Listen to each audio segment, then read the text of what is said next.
I have to move up a little bit. I don't want to be too close. Okay. We got some stunt doubles sitting in for Cool Al and Maria. Today, I'm Mr. Shakur, and this is Miss Quinn. And we're sitting in for Cool Al and Maria today. And we're discussing the last episode of the Wu saga, and we're just going to wing it.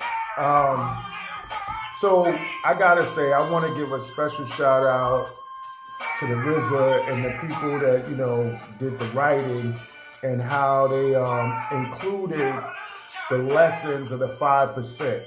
Like, they weren't super preachy with it, but they dropped little gems and little jewels in the right time and the right space. Like I said, it didn't come off preachy, but it's something that I think the younger generation is seeds of the planet that might make them want to go and research it. And I think that it could definitely create a better tomorrow for the youth who really seek knowledge and who get the message of the Wu. Like Old Dirty Bastard said, the Wu-Tang is for the children, for the kids. So I just love how that was thrown in.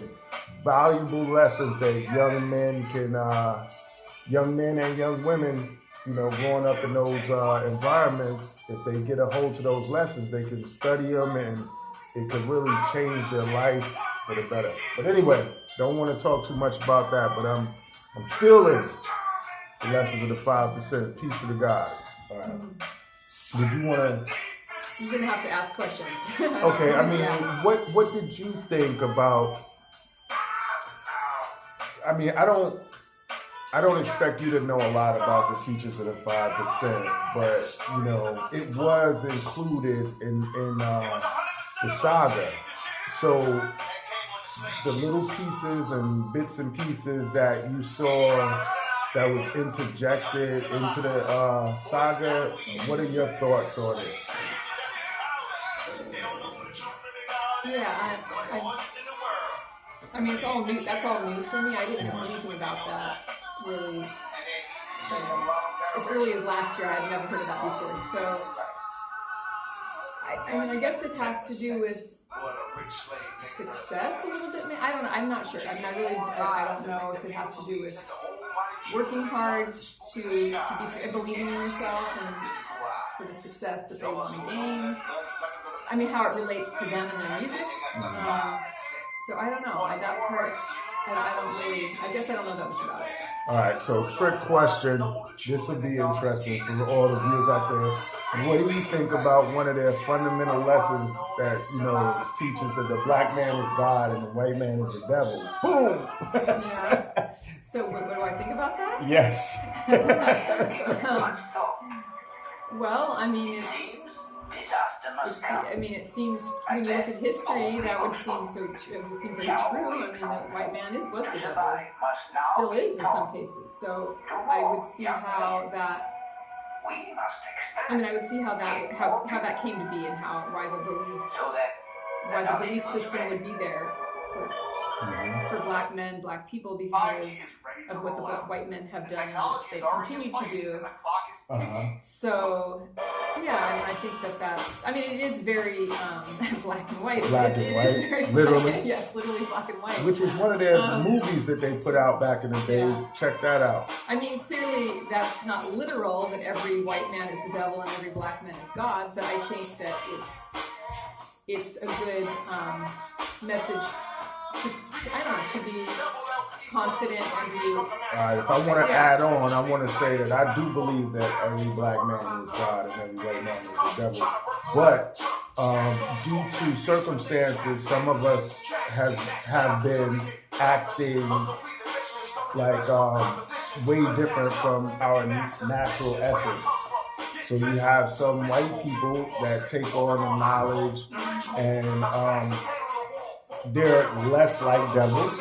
And then you have some of the black youth that have been so heavily influenced by this corrupt government, corrupt politics, corrupt society, that they're acting as black devils.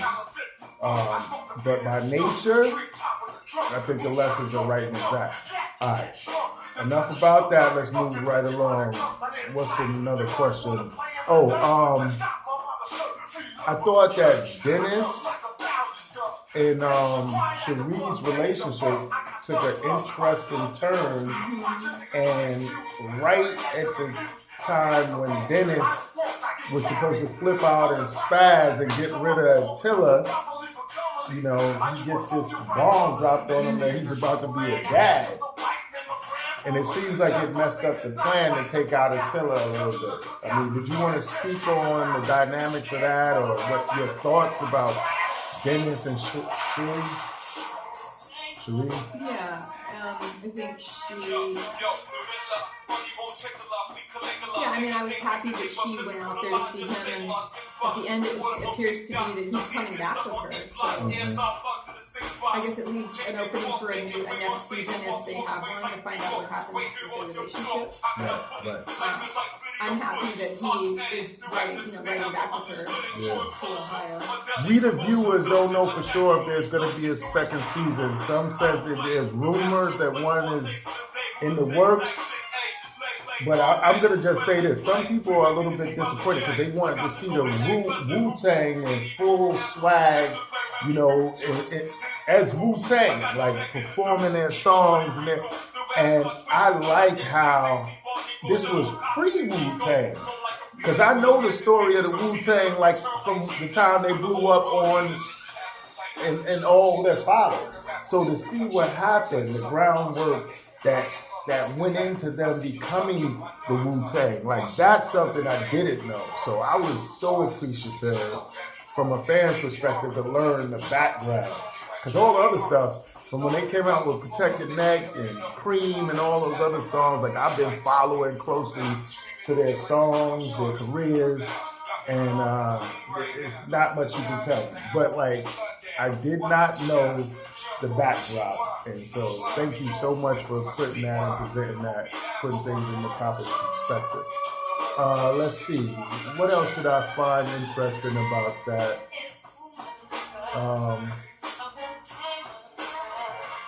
I just like Dennis's progression, and I wish that on the day that they were supposed to get at Attila, he was more Ghostface that I know Ghostface to be. But it's probably good that he wasn't, because that could have changed the whole trajectory of the Wu. Like, had he jumped in and killed that dude, which I'm sure would have happened, you know, he might have been locked up, and an instrumental part of Wu-Tang could have been missing. So thank you, Cherie, for being pregnant and taking the trip to announce it. I'm sure that it was embellished and a little bit dramatic, but yeah, you might have saved Ghost. You might have saved Ghost with that. You might have saved yourself, however the case may be. So what's something else that stood out from in that, like the labels and how they were treating him? Yeah. You know, it's like he had basically, to me, scraped the bottom of the barrel and had been treated so badly by the labels where he just had to create his own lane. There's a saying, I'm trying to remember a saying, like, it's always darkest before dawn, and some curses or blessings in the sky. I don't know, but, you know, maybe he should be thankful for the trials and the tribulations that he was put through, because in the lessons, you know, I think they teach that, you know, a piece of coal put under intense pressure, then and only then can it turn into a diamond, can it become a diamond. And I see, like, all the members of the Wu were put in that situation. Like Method Man, he, you know, shotgun, he lost his job and tried to go get it back, and it's like, I was injured on the job, shouldn't they have a spot for me? You know, isn't it something I could be doing? And the girl was just like, nah, I think we had to find somebody to replace you. Good luck and all that. So, you know, they kept getting doors slammed in their face, but they found a way, just like Dolomite. They found a way like Dolomite. They had to create their own lane. Is there anything from this saga, the whole series, after viewing it in its entirety, that stood out, that you really want to shed light on, or do I need to ask a more specific question? No, I just have to think about it a little bit. And what are your thoughts first? Maybe I can come up with something after your thoughts on the whole thing. Yeah, after seeing the whole saga, I really like the way New York was represented. I like that era. I think that the struggle is real. It reminds me of things that I experienced as a teenager.